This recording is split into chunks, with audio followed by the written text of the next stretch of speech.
भाई ले लो ले लो ले लो, इससे सस्ता कहीं नहीं मिलेगा। तो ऐसे लाइन आपने बहुत बार मार्केट के अंदर सुनी होगी या इंटरनेट पे आपने बहुत बार ऐसे ही कुछ वीडियो भी देखे होंगे। तो बस यही चीज आज के वीडियो के अंदर हम लोग डिस्कशन करने वाले हैं, क्योंकि कुछ बिजनेस ओनर्स ऐसे होते हैं जो मार्केट में कंपटीशन लेवल देखने के बाद अपनी प्रोडक्ट की डायरेक्टली प्राइस कम कर देते हैं और ये मानते हैं कि कस्टमर उनके पास आएंगे। Hi, this is Annie the business coach and welcome to the series of simple mistakes that are secretly killing your business. And let discuss mistake number 21, under pricing your product and services. चलिए अब real scenario से हम लोग बात करते हैं। बहुत सारे बिजनेस ओनर कुछ इस तरह से थिंकिंग करते हैं कि अगर मैंने अपनी प्रोडक्ट की प्राइस कुछ बढ़ा दी तो कस्टमर मुझे नहीं मिलेंगे। इनिशियल पीरियड के टाइम पर जब मैं मार्केट के अंदर कोई बिजनेस शुरुआत करता हूं तो मुझे अपनी प्रोडक्ट या सर्विस की प्राइस कम रखनी चाहिए, बाद में जब कस्टमर मिलेंगे तब ये प्राइस मैं बढ़ा लूंगा। तो ये सब थिंकिंग के बावजूद जो ट्रूथ फैक्टर है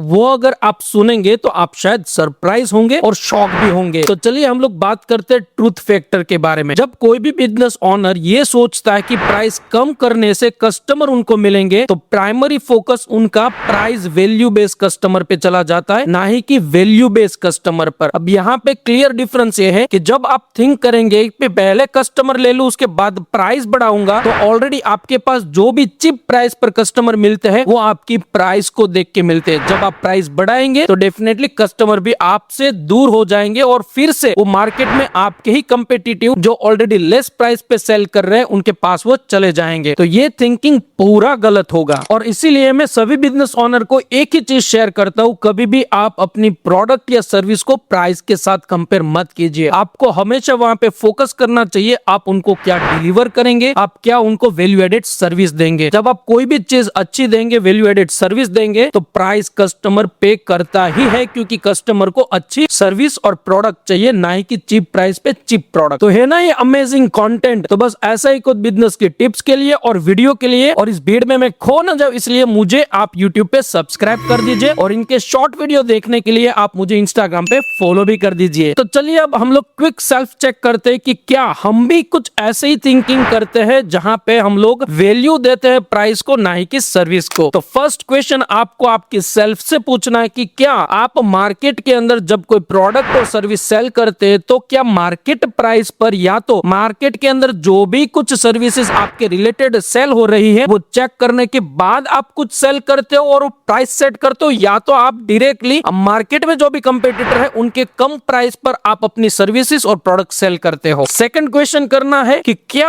आप डरते हो एक्चुअल में जब आप प्राइस बढ़ाएंगे और आपको लग रहा है कि कस्टमर आपसे चले जाएंगे। थर्ड, क्या आप ऑलवेज सुनते हैं अपने कस्टमर से कि इतना महंगा क्यों है भाई। और फोर्थ, ऑलवेज ये सबके लिए इक्वल रहता है, क्योंकि यहाँ पे सब कोई यही रूल अप्लाई करता है, और वो है आपको पूछना है कि क्या आप डील क्लोज करने के लिए कोई ऑफर या डिस्काउंट दे देते हैं। तो ये सभी क्वेश्चन के अगर आंसर यस मिल रहे हैं तो आपको मान लेना चाहिए कि आपका प्राइमरी फोकस कस्टमर के ऊपर है, चीप प्रोडक्ट और सर्विसेज सेल करने के ऊपर है। आप ना ही वैल्यू बेस्ड कस्टमर्स के ऊपर फोकस कर रहे हो और ना ही तो आप चाहते हो कि आपको एक गुड प्राइस मिले आपकी सर्विस और प्रोडक्ट के ऊपर। तो चलिए हम बात करते हैं सॉल्यूशन की, किस तरह से हम लोग इसी उलझन से बाहर निकले और अपनी प्रोडक्ट की सही प्राइस पर हम लोग कस्टमर चूज भी करें जो आगे जाके हमें कंटिन्यू भी करे। आपको हमेशा जब कोई प्राइस आप प्रोडक्ट या सर्विस की सेट करते हो तो आपको यहाँ पे एक्चुअल कॉस्ट लेना है, उसके बाद आपको टाइम लेना है कि कितने टाइम पर आप उनको सर्विस दे पाएंगे या कंप्लीट हो पाएगी। उसके बाद आपको जो भी कुछ एक्सपेंसेस लगते हैं, चाहे वो एम्प्लॉय के हो, चाहे वो इंफ्रास्ट्रक्चर के हो, चाहे वो थर्ड पार्टी सर्विसेज के हो, तो आप सभी को वो चार्जेस वहां पे ऐड करने हैं। उसके बाद आपको मार्केट के और आपकी ब्रांडिंग के तौर पे आपको कुछ प्राइस वहां पे ऐड करने और उसी प्राइस पे आपको सेल करना है। जब अगर आपको डर रहे कि ये प्राइस पे कोई कस्टमर नहीं आपके सिलेक्ट करेगा या परचेस करेगा आपकी प्रोडक्ट, तो आपको हमेशा अपनी ब्रांडिंग मार्केटिंग के ऊपर वर्क करना रहेगा, क्योंकि सब कोई अच्छी सर्विसेज एक्सपेक्ट करता है, ना कि चीप प्राइस पे चीप प्रोडक्ट। तो आपको ये चीजें हमेशा ध्यान में रखनी होगी। सेकंड, आपको हमेशा जब कोई मार्केटिंग का कैंपेन करते हो तो आपको हमेशा रिजल्ट और ट्रांसफॉर्मेशन के बारे में डिस्कशन करना है। कुछ ना कुछ ऐसी फीलिंग्स या एग्जांपल सेट करना है जहां पे लोग आपके साथ जुड़े और आपकी जो प्रोडक्ट या सर्विस है, जो भी प्राइस पे आप सेल करते हो, वो सिर्फ और सिर्फ सोचे कि आप वैल्यू बेस्ड सर्विसेज दे रहे हो या प्रोडक्ट दे रहे हो। थर्ड, मेरा सबसे फेवरेट पॉइंट और सॉल्यूशन जिससे मुझे बहुत ही बेनिफिट हुआ है और कुछ बिजनेस ओनर ये मानते भी है, ये कुछ करने से वाकई में कस्टमर आपकी प्रोडक्ट और सर्विस सर्विसेज पिक करते, इवन आपकी प्राइस हाई भी क्यों ना हो। अब देखिए ये सॉल्यूशन है, आपको हमेशा आपके रियल कस्टमर के टेस्टिमोनियल्स या real case studies, success stories हमेशा मार्केटिंग के तौर पे कुछ ना कुछ ऐसे आउटपुट्स आपको लगाने होते हैं या बैनर पे आप लगाइए, ताकि लोग आपकी प्रोडक्ट और आपकी सर्विसेज पे ट्रस्ट करें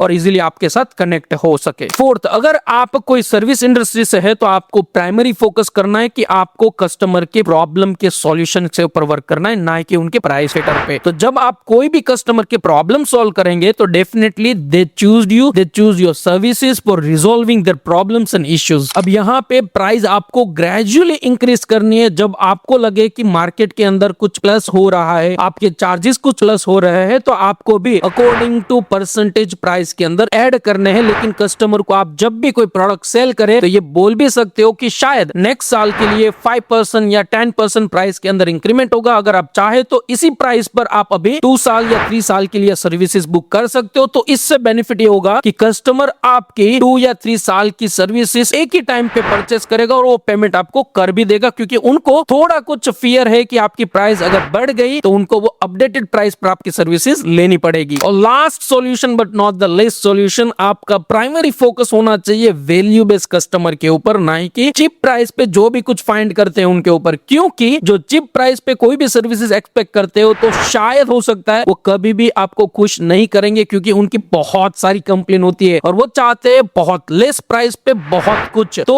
इसीलिए आपके जो भी स्टाफ मेंबर रहते हो वो इसी चिप प्राइस पर जो भी सर्विसेज आप या प्रोडक्ट सेल करते हो उनके जो कस्टमर होते हैं वो बहुत ही परेशान करते हैं। तो प्राइमरी फोकस आपका वैल्यू बेस्ड कस्टमर के ऊपर होना चाहिए, जो सिर्फ वैल्यू एक्सपेक्ट करते हैं, प्राइस वो रेडी होते हैं जब आप उनको वैल्यू प्रोवाइड करते हो। तो ये सभी सॉल्यूशन सुनने के बाद मैं ऑलवेज अपने दोस्तों को या बिजनेस ओनर को एक ही लाइन कहता हूं, don't try to be a cheapest, try to be a valuable. तो अगर आपको भी ये कंटेंट पसंद आया तो आप मुझे 5 आउट ऑफ स्टार कोई भी दे सकते हो, या तो अगर आप कोई भी और प्रॉब्लम फेस कर रहे हो तो आप कमेंट में लिखिए। तो मिलते हैं हम लोग नेक्स्ट वीडियो में, तब तक के लिए जय हिंद, टेक केयर, बाय बाय।